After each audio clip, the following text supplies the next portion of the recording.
Hello મિત્રો, good morning. Welcome back to my YouTube channel. હું છું રાવલ સાગર. આપ સૌનું સ્વાગત કરું છું મારી યુટ્યુબ ચેનલમાં.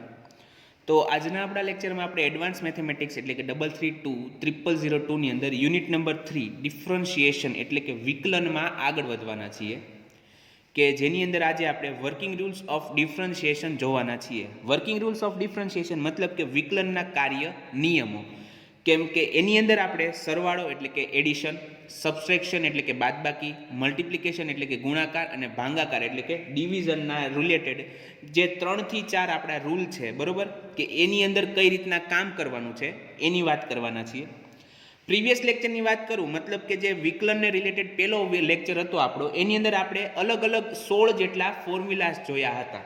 16 જેટલા ફોર્મ્યુલાસ જોયા હતા અને મેં તમને કીધું હતું કે આ જ ફોર્મ્યુલાસનો યુઝ કરીને આપણે આગળ એક્ઝામ્પલને બધું ગણવાનું છે અને તમારે આ ફોર્મ્યુલાસ બધા યાદ રાખવાના છે, કે જેની અંદર બહુપદી પણ હતા, કોન્સ્ટન્ટ હતા, એક્સપોનેન્શિયલી હતા, લોગેરિધમ ફંક્શન હતું, ટ્રિગોનોમેટ્રી ફંક્શન હતું, બરાબર છે.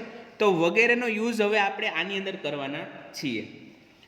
હવે ધારો કે સૌપ્રથમ જે નિયમ છે એ છે એડિશન રૂલ, બરોબર છે. ફર્સ્ટ રૂલ જે છે એ છે એડિશન રૂલ, બરોબર છે. ગુજરાતીમાં કહું તો સરવાળાનો નિયમ. પણ કોના માટે? વિકલન માટે. Addition rule for differentiation. પણ ઓલરેડી મેં કીધું છે આગળ કે વર્કિંગ રૂલ્સ ઓફ ડિફરન્શિએશન મતલબ કે આપણે જે પણ વાત કરીએ છીએ ડિફરન્શિએશનના રિલેટેડ વાત કરીએ છીએ, બરોબર. હવે ધારો કે મારી પાસે કોઈ એક ફંક્શન છે વાય જે છે એ યુ પ્લસ વી છે, બરોબર. U plus v where u and v are functions of x, બરાબર. હવે મારી પાસે એક y બરાબર u પ્લસ વી છે ને મને એવું કીધું છે કે આનું વિકલન કરવાનું છે, મતલબ કે y નું વિકલન કરવાનું છે. તો અહીંયા જુઓ, y જે છે એ બે ફંક્શન u, એક પેલું ફંક્શન છે u અને બીજું ફંક્શન છે v, એ બંનેનો કેવો છે? સરવાળો છે, બંનેનું કોમ્બિનેશન છે. તો જ્યારે બે એક ફંક્શન જે છે ત્રીજું એ કોઈ બે ફંક્શનના સરવાળા સ્વરૂપે હોય તો ત્યારે વિકલન કઈ રીતના થાય? તો આના માટે તમારે y નું વિકલન x પ્રત્યે તો કે dy બાય dx લખી નાખવાનું ઇઝ ઇક્વલ ટુ તમારે u નું વિકલન કરવાનું. તો u નું વિકલન શું થાય? તો કે આપણે કીધું એમ કે કોઈ પણ ફંક્શનનું વિકલન શેના દ્વારા દર્શાવે છે? કે d બાય dx, અને જે ફંક્શન હોય એટલે કે du બાય dx, અને સરવાળો અહીંયા પ્લસ છે તો પ્લસ જ રાખશું dv બાય dx, બરોબર છે. મતલબ કે મૂંઝાવાની જરૂર નથી. તમને ગમે એટલા ફંક્શન કીધા હોય, અહીંયા મેં બે જ લીધા છે, બરોબર, યુ અને વી. હવે સપોઝ કે તમને એક્ઝામ્પલની અંદર 3 ફંક્શન એડિશન કીધું છે અને પછી કીધું કે હવે આનું વિકલન કરો, તો તમારે કંઈ નથી કરવાનું. તમારે જસ્ટ શું કરવાનું? તો કે y નું વિકલન તો કે dy બાય dx તો લખી જ નાખવાનું, y નું વિકલન dy બાય dx લખી નાખવાનું, u નું વિકલન du by dx plus v નું વિકલન dv બાય dx. સપોઝ કે હવે ત્રીજું કોઈ હોય કે z, તો z નું વિકલન શું થાય? તો કે dz બાય dx પ્લસ ધારો કે w છે તો w માટે શું થાય? dw બાય dx, બરોબર. તો આ જે છે એ છે સરવાળાનો નિયમ, કે સરવાળાની અંદર આપણે કઈ રીતના વિકલન કામ કરે છે. ખ્યાલ આવ્યો?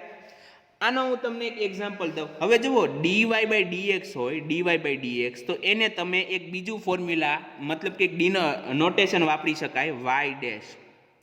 એને y ડેશ પણ કહી શકાય. તો સિમિલરલી du બાય dx હોય તો એને શું કહી શકાય? u ડેશ, અને dv બાય dx હોય તો v ડેશ. એટલે જો હું હવે કદાચ આવું લખું કે y dash is equal two u dash plus v dash, તો બંનેનો મતલબ સેમ થાય છે, બરોબર. આ પણ આ અને આ બંને સેમ છે, અલગ અલગ નથી. હવે હું તમને એક એક્ઝામ્પલ દેખાડું કે ભાઈ એક્ઝામ્પલમાં આપણે કઈ રીતના કરવાનું છે. Example number 1. હવે અહીંયા મને ફંક્શન y બરાબર દીધું છે y is equal to log x plus sin x. મને કીધું છે કે આનું ડિફરન્શિએશન મતલબ કે વિકલન કરવાનું છે. તો સોલ્યુશન કઈ રીતના કરવાનું? આપણે સોલ્યુશન એ જોજો, સોલ્યુશન મેળવશું. Here y is equal to log x plus sine x, y is equal to log x plus sine x, બરાબર. હવે મેં તમને શું કીધું કે તમારે વાયનું વિકલન મેળવવાનું છે, તો વાયનું વિકલન માટે શું કરવાનું આપણે, dy by dx is equal to, હવે અહીંયા બે ફંક્શન અલગ અલગ, એક જે છે એ લોગ એક્સ વાળું ફંક્શન છે અને એક બીજું ફંક્શન છે સાઇન વાળું, બરાબર. તો તમારે શું કરવાનું, d by dx of log x plus d by dx of sine x, બરાબર. તમારે લોગ એક્સનું વિકલન મેળવવાનું અને વત્તા સાઇન એક્સનું વિકલન મેળવવાનું. તો therefore dy by dx is equal to, હવે બોલો લોગ એક્સનું વિકલન કેટલું થાય, તો કે લોગ એક્સનું વિકલન થાય -1/x. અરે નહીં ભાઈ, લોગ એક્સનું વિકલન ખાલી 1/x થાય. હવે એ મને કેમ ખબર પડે, તો એ મને તો જ ખબર પડે કે જો મેં આગળનો વિકલનનો લેક્ચર જોયો હોય, બરોબર છે. તો જે મિત્રોએ હજી વિકલનનો મારો પહેલો લેક્ચર ના જોયો હોય તો એ બધાને વિનંતી છે કે તમે બેદો આખો લેક્ચર જોઈ લો. એની અંદર મેં બધા જ ફોર્મ્યુલાઝ લખેલા છે અને એ જ બધા ફોર્મ્યુલાનો આપણે યુઝ કરવાનો છે, બરોબર. એ ફોર્મ્યુલાની બહાર આપણે એક પણ ફોર્મ્યુલાનો યુઝ નહીં કરીએ, કેમ કે જુઓ મેં લોગ એક્સનું ફોર્મ્યુલા એની અંદર લખાવેલો છે કે લોગ એક્સનું વિકલન કેટલું થાય, લોગ એક્સનું વિકલન થાય 1/x પ્લસ, હવે સાઇન એક્સનું વિકલન કેટલું થાય, સાઇન એક્સનું વિકલન માટેની પણ ફોર્મ્યુલા મેં લખાવી છે, સાઇન એક્સનું વિકલન થાય -cos x. અરે નહીં ભાઈ, પાછો ભૂલી ગયો તું, સાઇન એક્સનું વિકલન કેટલું થાય, તો કે સાઇન એક્સનું વિકલન ખાલી cos x થાય છે, બરોબર. તો આ ફોર્મ્યુલા જો તમને યાદ હોય તો તમે સીધું લખી શકો છો, પરંતુ જો તમે ફોર્મ્યુલા યાદ નહીં કરી હોય, તમે એની પ્રેક્ટિસ નહીં કરી હોય, તમે એને 5 થી 10 વાર નહીં લખ્યા હોય તો તમને ફોર્મ્યુલા યાદ નહીં રહે. ફોર્મ્યુલા યાદ નહીં રહે તો તમે વિકલન સીધું લખી નહીં શકો, અને વિકલન સીધું નહીં લખી શકો. હવે સીધું લખતા નથી આવડતું, તમે કઈ રીતના મેળવશો, તો તમારો દાખલો ખોટો પડશે એટલે કે માર્ક નહીં આવે, અને માર્ક નહીં આવે તો તમારે ઓવરઓલ રિઝલ્ટ બગડે. તો હું નથી ઈચ્છતો કે મારા સ્ટુડન્ટનું ઓવરઓલ રિઝલ્ટ બગડે, એટલે તમને આગ્રહ રાખું છું વધારે કે બધા જ ફોર્મ્યુલાનું તમે રિવિઝન કરજો, બધા જ ફોર્મ્યુલા એવું લાગે તો લખજો, બરોબર. અને લખીને પ્રેક્ટિસ કરજો તો જ મેળ આવશે, નકર મેળ નહીં આવે. તો અહીંયા dy બાય dx બરાબર શું છે, તો કે dy બાય dx બરાબર મને વળી ગયું 1/x પ્લસ cos x. તો આ જ આપણો આન્સર થઈ ગયો. જુઓ, આ બે સ્ટેપનો થયો ને, બે સ્ટેપ થયો, કેમ કે આ પહેલું સ્ટેપ તો આપણને આપેલું જ હતું, એક સ્ટેપ આપણે આ લખ્યું અને એક સ્ટેપ આ લખ્યું, બે સ્ટેપની અંદર આપણે દાખલો પૂરો થઈ ગયો. હવે આ દાખલો 2 માર્કની અંદર આવે. બોલો, છે ને સરળ સાવ? વિકલન ખૂબ જ સરળ છે, જો તમે ફોર્મ્યુલા કરશો તો તમને ક્યાંય મુશ્કેલી નહીં પડે. તો હવે આપણે જોઈ લઈએ સાથે સાથે એક્ઝામ્પલ નંબર 2. એક્ઝામ્પલ નંબર 2 મને કીધું છે, એની અંદર દીધું છે કે y is equal two x raise to 5 plus 5 raise to x plus 5 raise to x plus e raise to x. જો પહેલાની અંદર મેં 2 ફંક્શન લીધા, બીજા એક્ઝામ્પલની અંદર હું 3 ફંક્શન લઉં છું, કેમ કે તમને દેખાડવા માંગુ છું કે જરૂરી નથી કે 2 જ ફંક્શન હોય, 3 ફંક્શન આવે, 4 ફંક્શન આવે, 5 ફંક્શન આવે. આપણે મૂંઝાવાની જરૂર નથી, આપણે જોઈ લીધું છે કે સરવાળાનો નિયમ કઈ રીતના કાર્ય કરે છે, બરોબર. એડિશન રૂલ આવડી જાય, વાત થઈ પૂરી. તો સોલ્યુશન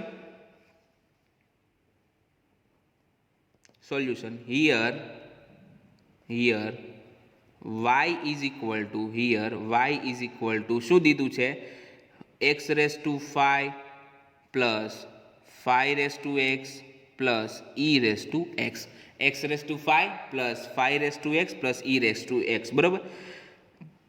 તો હવે આપણે મેળવવાનું છે dy બાય dx. તો અહીંયા 3 પદ અલગ અલગ છે, 3 પદ અલગ અલગ છે, તો હું કરીશ dy by dx of x raise to 5 plus d by dx of 5 raise to x plus d by dx of e raise to x.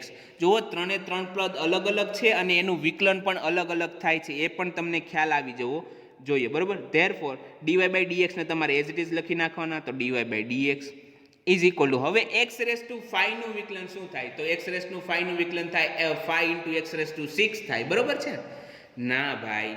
એની અંદર શું કરવાનું, તો કે જ્યારે પણ x ની n ઘાત દીધી હોય, અહીંયા n બરાબર 5 છે, તો તમારે સૌપ્રથમ જે ટોટલ ઘાત છે એને આગળ લેવાની. તો અહીંયા ટોટલ ઘાત કેટલી છે, 5 છે, તો 5 ને તમે આગળ લો એટલે કે 5 ઇન્ટુ તમારે લખવાનું x. હવે એક્સની જે ટોટલ ઘાત હતી, ટોટલ ઘાત કેટલી હતી? 5 હતી. તો 5માંથી 1 જાય તો કેટલા વધે? તો કે 5માંથી 1 જાય તો 4 વધે. તો આ થઈ ગયું x⁵ નું વિકલન. શું થયું? 5x⁴ પ્લસ હવે 5x જુઓ, x⁵ અલગ છે, 5x અલગ છે, બરોબર છે. અહીંયા વેરિયેબલની ઉપર ઘાત છે, અહીંયા કોઈ કોન્સ્ટન્ટની ઉપર ઘાત છે. બંને વસ્તુ અલગ અલગ છે, તમને ડિફરન્સ ખ્યાલ આવી જવો જોઈએ. અહીંયા વેરિયેબલની ઘાત છે, કોઈ ચલની ઘાત છે, અહીંયા કોઈ કોન્સ્ટન્ટ ઉપર વેરિયેબલ છે, બરોબર છે. d/dx of 5x. તો મેં તમને એક ફોર્મ્યુલા જે લખાવી હતી એની અંદર ફોર્મ્યુલા હતી કે d/dx ઓફ a⁵x નું વિકલન શું થાય? તો કે a⁵x નું વિકલન થાય a⁵x log a, બરોબર. તો અહીંયા a બરાબર આપણી પાસે શું છે? 5. તો અહીંયા સૌપ્રથમ શું મૂકી દેવાનું? 5 એઝ ઇટ ઇઝ. a⁵x હતું તો 5x આવે ઇન્ટુ log a. હવે a બરાબર 5 છે તો log 5 અને બેઝ કેટલો થઈ જશે આપણી પાસે? e. બેઝ કેટલો થાય? e, બરોબર છે. તો આ આપણને 5x નું વિકલન મળી ગયું. Plus d/dx of e⁵x. જો સૌથી સરળમાં સરળ વિકલન હોય કોઈ ફંક્શન તો ઈ છે e⁵x. e⁵x તમને આંખ મીચીને પણ હવે જ્યારે પણ કોઈ પૂછે તો કહી દેવાનું કે ભાઈ e⁵x નું વિકલન થાય e⁵x, બરોબર. તો અહીંયા e⁵x નું વિકલન કેટલું થઈ જાય? e⁵x. therefore dy/dx is equal to શું મળે? 5x⁴ plus 5x into log 5 base e plus e⁵x. તો આ શું થઈ ગયો? આપણો આન્સર થઈ ગયો. ખ્યાલ આવ્યો તમને? આ આપણો આન્સર થઈ ગયો. તો હકીકતમાં જુઓ તો આની અંદર મેં ભલે 3 સ્ટેપ કર્યા, પણ હકીકતમાં દાખલો કેટલા સ્ટેપમાં પૂરો થઈ ગયો? 2 સ્ટેપમાં. કેમ? આ સ્ટેપ તો આપણને આપેલું છે એટલે આને ગણવાનું નથી, બરોબર છે. બીજું સ્ટેપ એ આપણું છે અને ત્રીજું સ્ટેપ આપણે લખ્યું. 2 સ્ટેપ લખ્યા, 2 સ્ટેપની અંદર આપણો દાખલો પૂરો અને ફાઇનલી મેં આન્સર જે છે એ અલગ કર્યો છે, બરોબર. તો આ હતો સરવાળાનો નિયમ. તો હવે સિમિલરલી સરવાળાનો નિયમ હોય તો સામાન્ય વાત છે કે સરવાળાનો નિયમ હોય તો બાદબાકી એમ કે ભાઈ તો મારો શું વાંક? મારો પણ એક નિયમ આપો. તો હવે આપણે વાત કરશું સબટ્રેક્શન રૂલ, બરોબર છે. અહીંયા સુધીની વાત ક્લિયર થઈ ગઈ તમને કે સરવાળામાં કઈ રીતના આવે? ઓકે. તો તમારા એક પ્રેક્ટિસ માટે એક એક્ઝામ્પલ દઉં છું.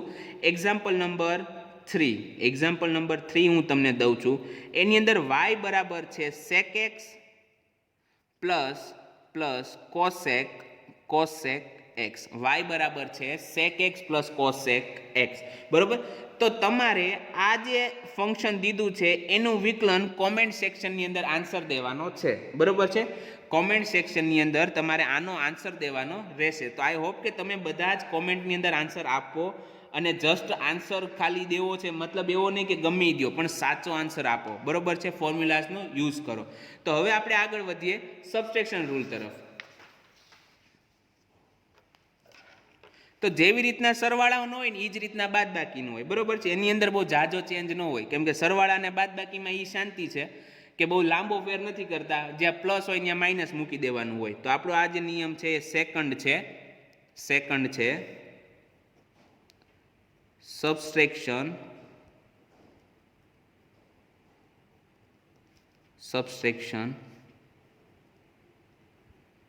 રૂલ, બરોબર છે. એટલે કે બાદબાકીનો નિયમ, બરોબર છે. સબટ્રેક્શન રૂલ એટલે કે બાદબાકીનો નિયમ. હવે આની અંદર જેમ પહેલાની અંદર આપણે y બરાબર u પ્લસ v હતું એના બદલે અહીંયા આપણે લેશું y બરાબર u માઇનસ v લીધા, બરોબર. કે જ્યાં u and v are functions of x. હવે અહીંયા મને y બરાબર u માઇનસ v છે ને મારે એનું વિકલન કરવાનું છે. તો કઈ રીતના મળશે? dy/dx. તો એ તો પહેલાની અંદર પણ હતું ને, સરવાળાની અંદર પણ dy/dx હતું. ખ્યાલ છે ને તમને કે સરવાળાની અંદર પણ મેં dy/dx જ લખ્યું હતું. ત્યારબાદ એની અંદર પણ શું હતું? તો કે du/dx. તો એમાં પણ આવતું હતું, તો અહીંયા પણ લખી નાખું du/dx. એની અંદર પણ dv/dx આવતું હતું, તો પહેલા લખી નાખું કે એની અંદર આની અંદર પણ dv/dx. પરંતુ એની અંદર વચ્ચે પ્લસ હતું તો આપણે વચ્ચે પ્લસ મૂક્યું હતું. અહીંયા વચ્ચે માઇનસ છે, મતલબ કે બે ફંક્શનની બાદબાકી છે, તો અહીંયા પણ આપણે માઇનસ લખવાના છીએ. ખ્યાલ આવી ગયો તમને? પેલામાં સરવાળાની અંદર પ્લસ હતું તો પ્લસ મૂક્યું હતું, બાદ બાકીની અંદર માઇનસ હોય તો આપણે માઇનસ મૂકશું, બરાબર. સિમિલરલી આને પણ કઈ રીતના દેખાડી શકીએ તો કે dy બાય dx બરાબર લખો y dash, du by dx બરાબર લખો u ડેશ અને dv બાય dx બરાબર લખો v ડેશ. તો આ થઈ ગયો તમારો આન્સર. આ પણ આન્સર હોય, આ પણ આન્સર હોય. તમે y ડેશ લખો તો પણ સાચું છે, dy બાય dx લખો તો પણ સાચું છે, બરાબર. એટલે એની અંદર મૂંઝાવાની જરૂર નથી કે સર તમે dy બાય dx ના માર્ક આપશો કે y ડેશ ના. હું માર્ક બધા જ ના આપવાનો છું, બરોબર છે. તો હવે જેમ સરવાળાની અંદર એક્ઝામ્પલ જોયો એમ હવે બાદબાકીની અંદર એક્ઝામ્પલ જોઈ લઈએ. તો એક્ઝામ્પલ નંબર 1 જોઈએ. એની અંદર મને y બરાબર દીધું છે 10x minus route x, 10x minus route x, બરાબર છે. Solution here. હવે અહીંયા સૌપ્રથમ તો આપણે પહેલું સ્ટેપ એ જ કરવાનું કે પહેલું તમને જે y બરાબર દીધું છે એ લખી નાખવાનું. Here y is equal two 10x minus route x તમને દીધું છે, બરાબર. હવે આપણે એનું વિકલન કરવાનું છે, મતલબ કે dy by dx is equal to શું થાય તો કે જેવી રીતના મેં કીધું એમ કે બે ફંક્શન છે તો બંનેનું અલગ અલગ વિકલન, મતલબ કે dy by dx of 10x અને dy by dx of root x, dy by dx of 10x અને dy by dx of root x. હવે બંને ફંક્શનની વચ્ચે શું છે તો કે 10x માઇનસ રૂટ x છે, તો અહીંયા પણ આપણે શું કરશું, માઇનસ કરી નાખશું. ઓકે, તો મને શું મળે કે therefore dy by dx is equal to dy by dx of 10x નું વિકલન કેટલું થાય. હવે 10x નું વિકલન તમને તો જ આવડે જો તમે આગળનો લેક્ચર જોયો હોય તો એની અંદર મેં તમને કીધું હતું કે 10x નું વિકલન થાય cosec સ્ક્વેર x. નહીં ભાઈ, એવું નહોતું કીધું. 10x નું વિકલન આપણે થાય છે sec સ્ક્વેર x, બરોબર છે, sec સ્ક્વેર x. આ વાત તમને ખ્યાલ હોવી જોઈએ કેમ કે ન્યા પછી ગોતવા ન બેહાય કે સર હવે sec x નું વિકલન 10x નું વિકલન મારે શું લખવાનું એમ, બરોબર. માઇનસ રૂટ x નું વિકલન પણ મેં તમને કહી દીધું કે રૂટ x નું વિકલન કેટલું થાય છે 1/2 રૂટ x. જો આ બંને જ ફોર્મ્યુલાઝ મેં આગળના એક્ઝામ્પલ લેક્ચરની અંદર તમને કરાવી છે, તો તમે હજી કહું છું જો ન જોયો હોય તો એ લેક્ચર જોયા બાદ જ આ લેક્ચર જોજો, કેમ કે તમને ફોર્મ્યુલા ક્યાંથી કઈ રીતના આવશે નકર ખ્યાલ નહીં આવે, બરોબર. તો આ થઈ ગયો આપણો આન્સર. કેટલા માર્કમાં હોય તો કે ભાઈ આ 2 માર્કની અંદર પૂછાય, સીધી વાત છે, બરોબર છે. બે ફંક્શનનું સબસ્ટ્રેક્શન છે, 2 માર્કની અંદર હું પૂછી નાખું. બની શકે કે હું 3 ફંક્શન અથવા 4 રાખું તો એની અંદર હું 3 માર્કનો રાખી શકું, બરોબર છે. હવે આવશે એક્ઝામ્પલ નંબર 2. આની અંદર પણ એક્ઝામ્પલ નંબર આપણે 2 ગણી લઈએ, ત્યારબાદ આપણે ગુણાકાર તરફ આગળ વધશું, બરોબર. તો અહીંયા કીધું છે y is equal two sec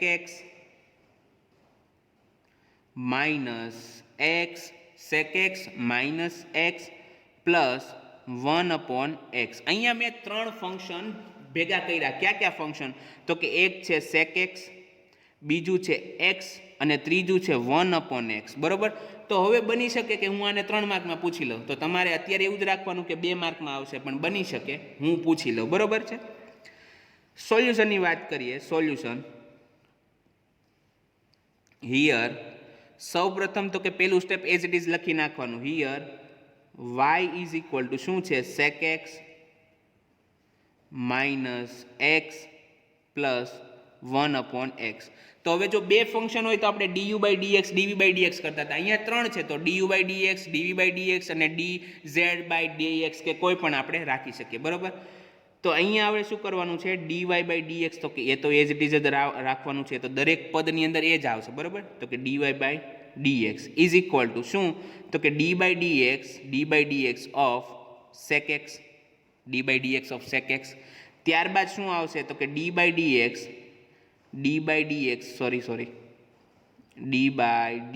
of x અને ત્યારબાદ આવશે d by dx of 1/x, બરાબર. અહીંયા હું એક માઇનસ કરી નાખું.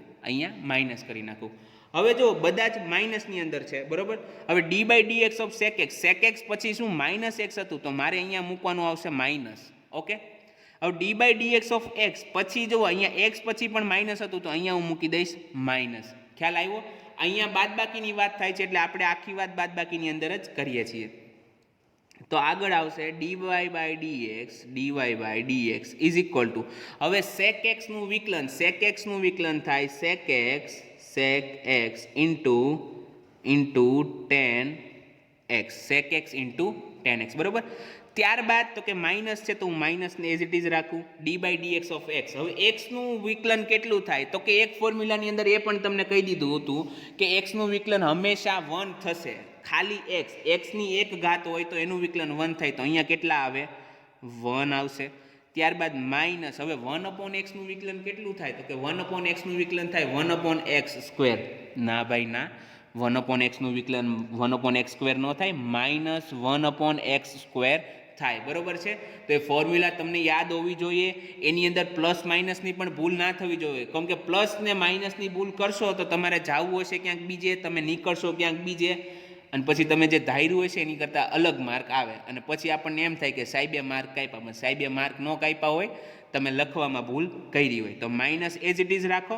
D by D X 1/x નું વિકલન કેટલું થાય? -1/x². ઓકે, આ ફોર્મ્યુલા તમને યાદ હોવી જોઈએ. તો લાસ્ટ સ્ટેપની અંદર આપણે ફાઇનલ આન્સર લખી નાખવાનો કે DY by dx is equal to sec X into tan X as it is, sec X into 10x as it is. 1 અહીંયા માઇનસ છે, આ 1 છે તો -1 એઝ ઇટ ઇઝ. અહીંયા માઇનસ છે, અહીંયા માઇનસ છે, માઇનસ પ્લસ. હવે માઇનસ પ્લસ કેમ થાય એ હવે મને ન પૂછતા, બરોબર, કેમ કે એ તમે પૂછશો તો મને શરમ આવશે કહેતા કે કઈ રીતના આવ્યું. તો માઇનસ પ્લસ 1/x². તો આ થઈ ગયો આપણો ફાઇનલ આન્સર. તો બની શકે કે 3 અથવા 4 ફંક્શન હું ભેગા કરું તો એને 2 અથવા 3 માર્કની અંદર પૂછી લઉં. તો તમારે એ પણ ખ્યાલ રાખવાનો કે આવી શકે 2 અથવા 3 અથવા 4 ફંક્શન ભેગા કરીને હું 3 માર્કની અંદર પૂછી લઉં. તો આ હતો આપણો એક્ઝામ્પલ નંબર 2, બરોબર. તો સિમિલરલી મેં તમને જેમ સરવાળાની અંદર એક ફંક્શન દીધું, તો બની શકે ને કે ભાઈ બાદબાકી માટે પણ એક ફંક્શન તો દેવું પડે મારે. તો તમને હું એક બાદબાકી માટે ફંક્શન દઈ દઉં.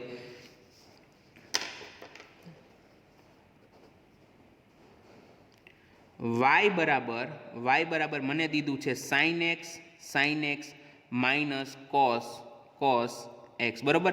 આનું તમારે શું કરવાનું છે? વિકલન કરવાનું છે, બરોબર. આનું તમારે આખાનું વિકલન કરવાનું છે. અહીંયા મેં બીજી નોટિસ નથી લખ્યું અથવા તો કાંઈ બીજું નથી લખ્યું કે તમારે શું કરવાનું, પણ તમારે આનું વિકલન કરીને કોમેન્ટ સેક્શનની અંદર આન્સર દેવાનો રહેશે. અને આઈ હોપ કે તમે લોકો આન્સર તો આપો, પણ એ આન્સર બધો સાચો આપો. તો અહીંયા આપણે સરવાળા અને બાદબાકીનો જે કાર્ય નિયમ હતો એ બંને પૂરા કર્યા છે. હવે આપણે આગળના લેક્ચરની અંદર ગુણાકાર અને ભાગાકારનો જે કાર્ય નિયમ છે, એટલે કે working rule of multiplication and working rule of division, એ નેક્સ્ટ લેક્ચરની અંદર જોશું. ત્યાં સુધી ગુડ બાય. લેક્ચર જોવો વિકલનના, એનું રિવિઝન કરો, અને આઈ હોપ કે તમને આજના લેક્ચરમાં મજા આવી હશે. હવે આપણે મળશું નેક્સ્ટ લેક્ચરમાં. ત્યાં સુધી ગુડ બાય. ઘરે રહો, સુરક્ષિત રહો.